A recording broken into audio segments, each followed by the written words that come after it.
Hello my friends, welcome to another video. For the third time I'm back outside. I have a beautiful palette here. I have my spinner out here. I got my flicker out here.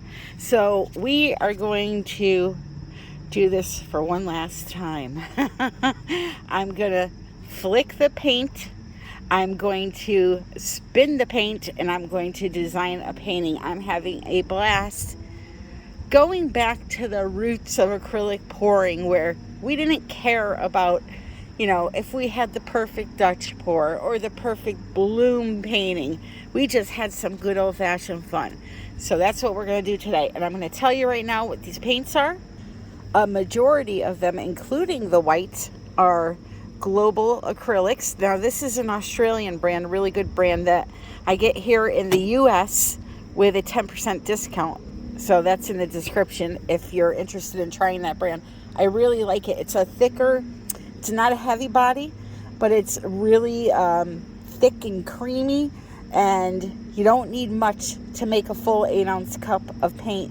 So these are not to the top like this one. Let's see, this one here is not all the way up to the top, 3/4 of the way full, and I only used a tablespoon of the paint, and you can see it's still the beautiful color that it was in the jar. Well, I'm telling you that it is. So I have a few of their colors here. That is the purple, that is lilac. This here is actually Blick's fluorescent magenta. This here is an Arteza pearl, like a mint color. Sorry, I don't have the tube with me, so I can't tell you the exact name. But either way, they only sell these in the 12 or 24 packs, and it's one of the colors that come in that. They're metallics, or I'm sorry, the pearls. We have a beautiful deep green here. This here is Atelier Blue Black. This here, over here, sorry, this is Atelier Green Black. And this here is a combination of the green black and the blue black mixed together. Okay? Then I have Deco 24 karat gold and Pebbio's iridescent green blue. All the paints are mixed with American Floetrol and water until they flow off the stick, just like so. So again, I put about a tablespoon of paint, filled the cup up about 3/4 of the way with Floetrol. The exact measurements do not matter. Just put in some American Floetrol until the cup's about 3/4 of the way full, and then slowly add water until it flows like this off of the stick. All right, the white, as I said, was Global. That is this here. All right, and all the paints are the same thickness. In the ballpark, it doesn't need to be exact. As long as they're somewhat similar flow, when you do this, you'll be good. So I'm going to set up my canvas. I'm going to put the white paint on the canvas first. I won't bore you with that. I'm just going to pour it all over the canvas and tilt it around until the entire canvas is covered. And then I'm going to come back and we're going to do this flick and spin. All right, so I got my white paint down, torched it to get rid of all the air bubbles. Now I'm going to start puddling the colors on the canvas. No particular order. All I know is if I have a pearl color or a gold color, I want to make sure I sandwich those in between regular matte colors, because when they churn together, they'll help create lacing in cells more than if you were to put them on top. If you put them on top, you're going to get minimal lacing in cells, but if you put them in between, they really do the best. So, excuse the noises. I'm going to mute this now and put on some nice music, and then I'll be back in.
All right, so here we go.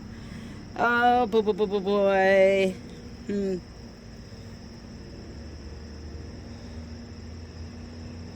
Let's just decide to whip it. Yeah, whip it good, baby. Whip it good. I hear that song by Devo in my head. Whip it good. Boom, boom, boom, boom, boom.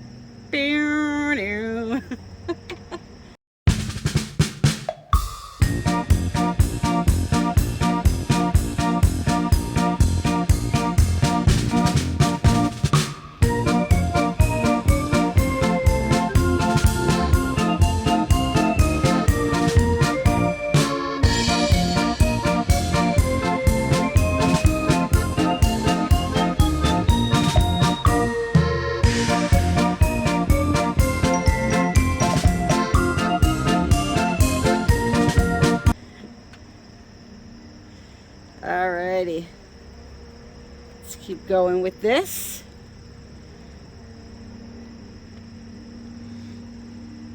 I want to get some of this white too. Actually, come up here a little bit more. Kind of just crossed over the other one. That's okay. We're gonna have some fun. Yes, we are. I'm going right over the same ones. Oh, jeez. Uh-oh.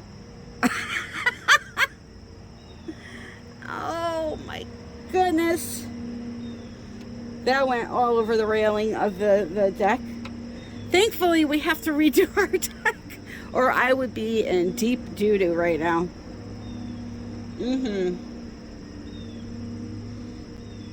Listen, my entertainment is worth the cost. Now, my husband wouldn't agree, but I do. So, let's, I'm gonna put some white paint here because I kind of whooshed it off of the canvas, and then I'm going to spin it out.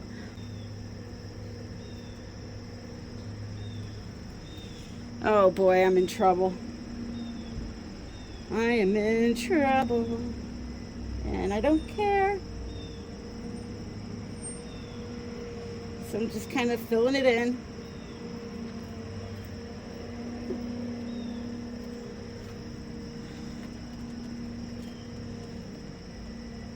All right, let's give it a spin.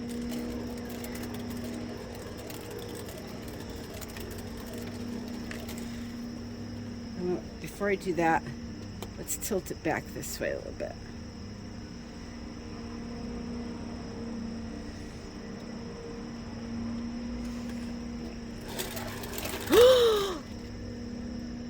Wow! I almost just got it all over me. No, we are not spinning fast. That was close. My neighbor's looking at me like I'm nuts. They don't know who I'm talking to. Ooh. Oh boy. All right.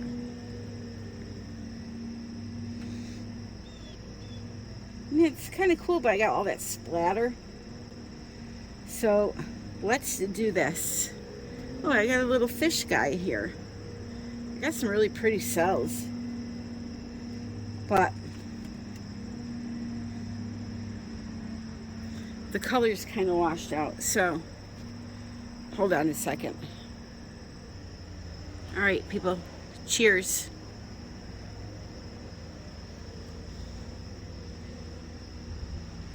Yes, I am going for it.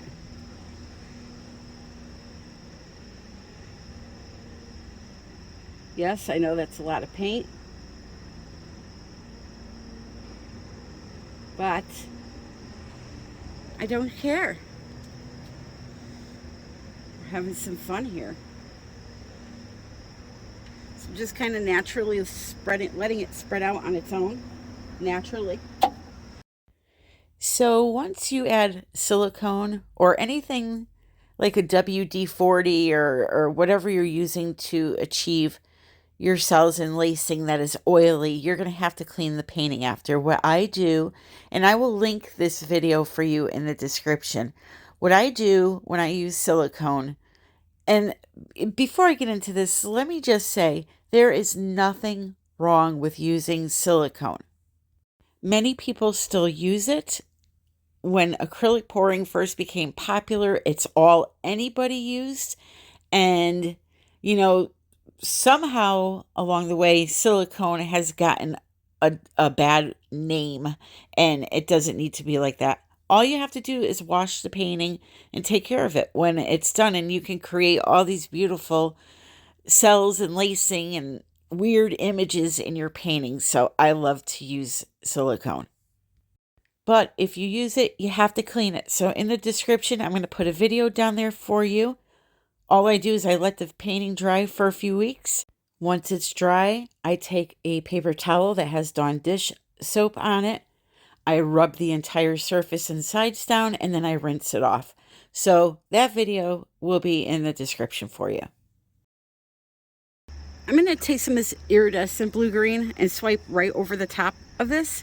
And because there's silicone in two of the colors there, it's going to activate, it's going to keep creating cells, okay? So here we go. I'm just going to put some on the back of the knife.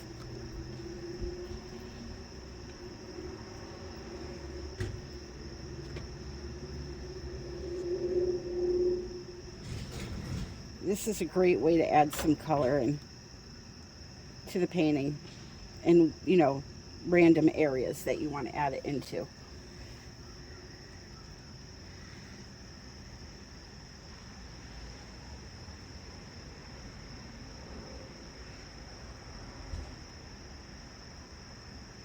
Okay.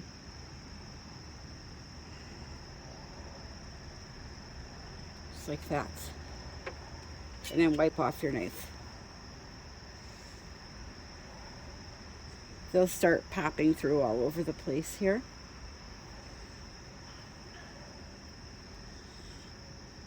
And then we'll torch it after. And repeat. We'll just follow the same line.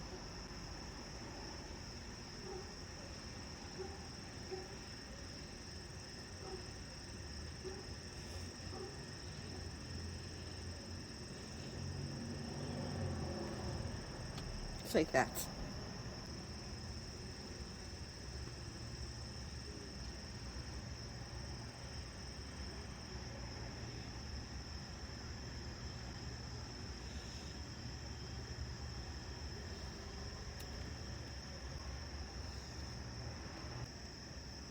Yes, this is a big mess here, but after I'm done, I take the whole big piece of plastic, scoop it up, and then start fresh. Table, I don't care about. This is my painting table. All right, so now we're gonna head over to this side here. This is really, really pretty. I like the blue-black better, so let's stick with that one. Let's see here.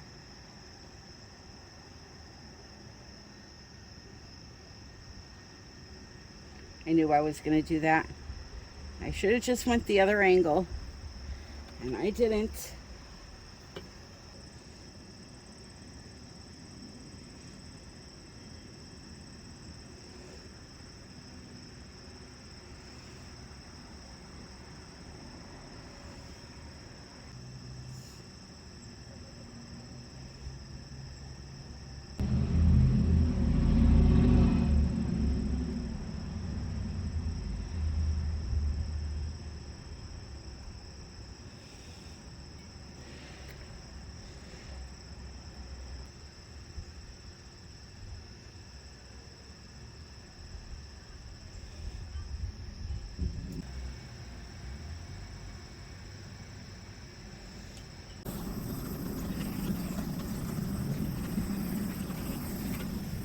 So there's not much green left, or the fluorescent magenta, but this is really, really pretty.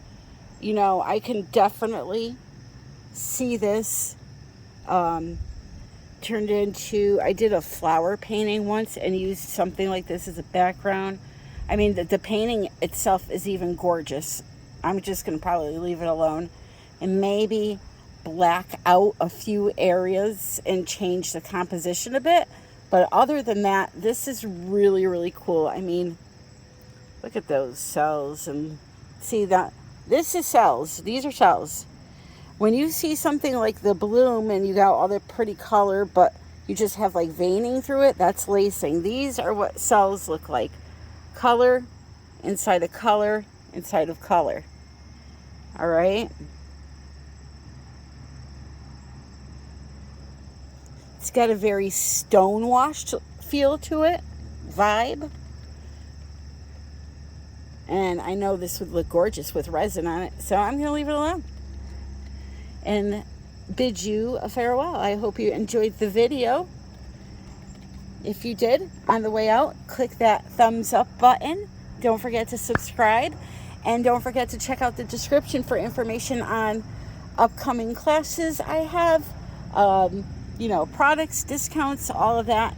More importantly, social media where you can follow me and even join my Facebook group, United We Pour Fluid Art Group. You could join that group and share your art with me and make some friends that like doing the same things that you like to do and learn some tips and tricks and all of that good stuff. I'm sorry, am I making you dizzy? So anyway, my friends, I love you all. I hope you're having a fantastic Sunday. And until the next one, happy pouring.